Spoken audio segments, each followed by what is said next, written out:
Il est très étonnant de voir la ligne de la SD coupée, surtout aussi longtemps, et le fait qu'elle soit enneigée, comme on le voit sur cette image, m'a donné envie d'aller voir ce qui s'était passé.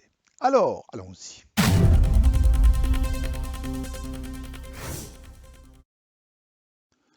Aujourd'hui, le temps est superbe, il est tout à fait propice à la promenade. Pour se rendre à l'endroit de l'interruption de l'ASD, on prend ce chemin le long de la voie ferrée. Ce chemin est ouvert pour desservir quelques chalets. Les chalets dont je parlais se trouvent là-haut, et maintenant on va redescendre le long de la voie sur une route qui est simplement ouverte, mais qui n'est pas très fréquentée. Ça va encore se gratter plus loin. Cette vision de route ouverte et de voie ferrée fermée est quand même étonnante. Ceci d'autant plus que on voit des branches qui sont tombées sur le rail. C'est ici qu'il faut quitter le chemin dégagé pour aller sur la voie ferrée. Il y a déjà une trace, mais sans un outil indispensable, à savoir les raquettes, il n'est pas possible de continuer. On est parti. Voilà, on marche dans la neige. Il y a des très très jolis cristaux, je ne sais pas si on les voit là. Je pense pas qu'on les verra. Et puis, on reprend le chemin. Et là, je suis en plein sur la voie ferrée. Là, l'image bouge, mais évidemment, je m'enfonce.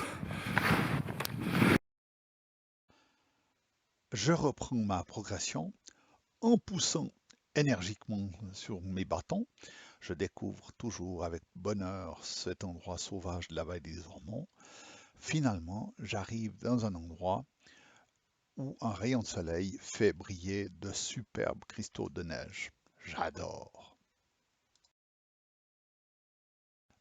J'arrive dans un endroit dégagé et en tournant la tête, j'aperçois justement un autre glissement de terrain très connu, c'est le glissement de la Frasse sur la route entre Aigle et le Cépet.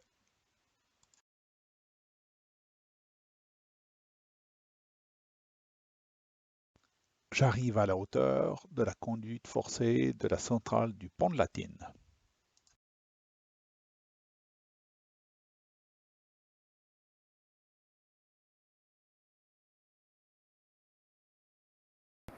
Eh bien, quelle surprise! Il n'y a pas que des problèmes de ligne, de glissement de terrain.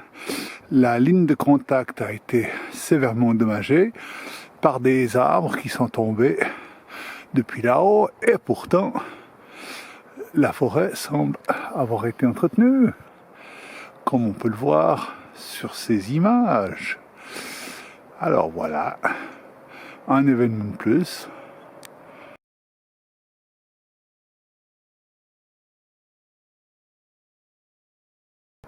Ici, c'est plutôt des chutes de pierre qu'on redoute. Mais ou des avalanches, mais chutes de pierre, je suppose. Et il ne s'est rien passé.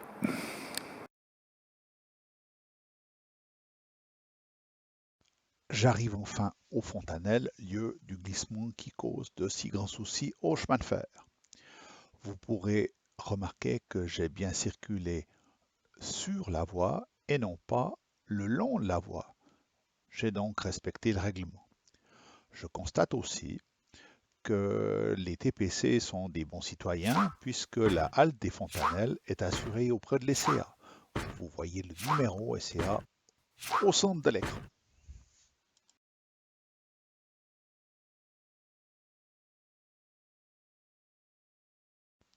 On arrive manifestement dans le vif du sujet parce que des capteurs et des instruments de mesure, il y en a partout.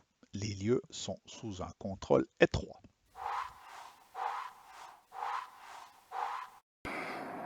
Voici une vue du chantier.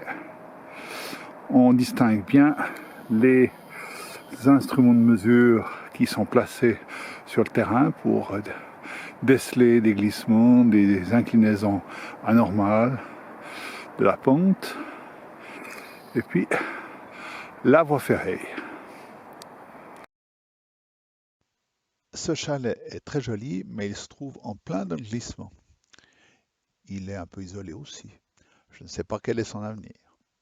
Étonnamment, il y a des gens qui passent et je viens de croiser un skieur. Lui, il n'est pas à raquette, mais il est à peau de phoque.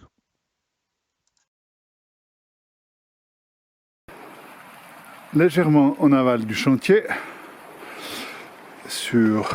à la hauteur d'un petit pont sympa, la voie a été déneigée, certainement pour essayer d'amener du matériel sur le chantier.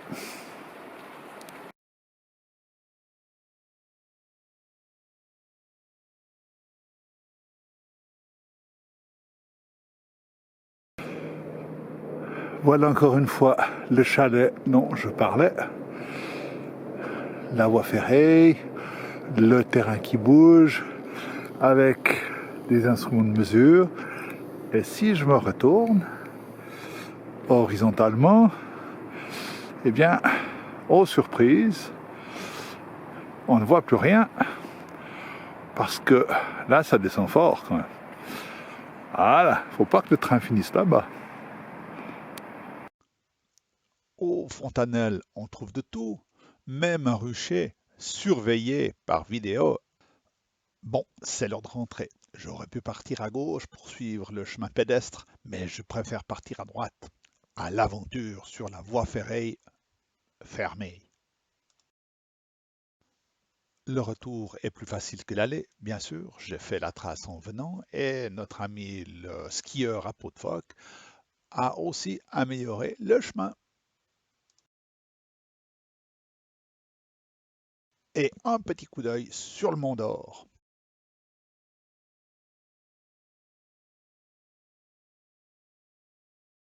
Un autre petit coup d'œil sur le pic Chaussy cette fois.